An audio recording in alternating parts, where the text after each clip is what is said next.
আসসালামু আলাইকুম প্রিয় শিক্ষার্থীরা, আজকে আমরা একটা বিষয় সম্পর্কে জানব। তো তুমি তো গণিত পড়ো, তাই না? তো তুমি কি বলতে পারবা যে 0 ফ্যাক্টোরিয়াল সমান 1 কেন হয়? ফ্যাক্টোরিয়াল তো অবশ্যই বুঝো, উচ্চতর গণিতের একটা অবস্থা।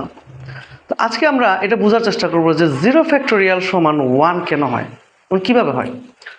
তো ধরো 4 ফ্যাক্টোরিয়াল 4 ফ্যাক্টোরিয়াল সমান আমরা কি লিখি? 4 ইন্টু 3 ইন্টু 2 ইন্টু 1, ঠিক আছে? 4 ফ্যাক্টোরিয়াল সমান আমরা এটা লিখি। তো যদি আমি 3 ফ্যাক্টোরিয়াল লিখি সেক্ষেত্রে কি লিখব? সেক্ষেত্রে লিখব 3 ইন্টু 2 ইন্টু 1। 2 ফ্যাক্টোরিয়াল সমান কি লিখব? 2 ফ্যাক্টোরিয়াল সমান লিখব 2 ইন্টু 1। 1 ফ্যাক্টোরিয়াল সমান কি লিখব?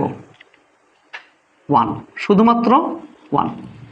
এখন এখানে 0 ফ্যাক্টোরিয়াল, এখন এই যে প্রতিটা ফ্যাক্টোরিয়ালে যখন আমি আসি একটা বিষয় লক্ষ্য করো, প্রথম ফ্যাক্টোরিয়াল থেকে দ্বিতীয় ফ্যাক্টোরিয়ালে যখন আসি তখন যে ফ্যাক্টোরিয়ালটা ছেড়ে আসলাম ওইটা দিয়ে আমাকে দ্বিতীয় ফ্যাক্টোরিয়ালে ভাগ করতে হয়।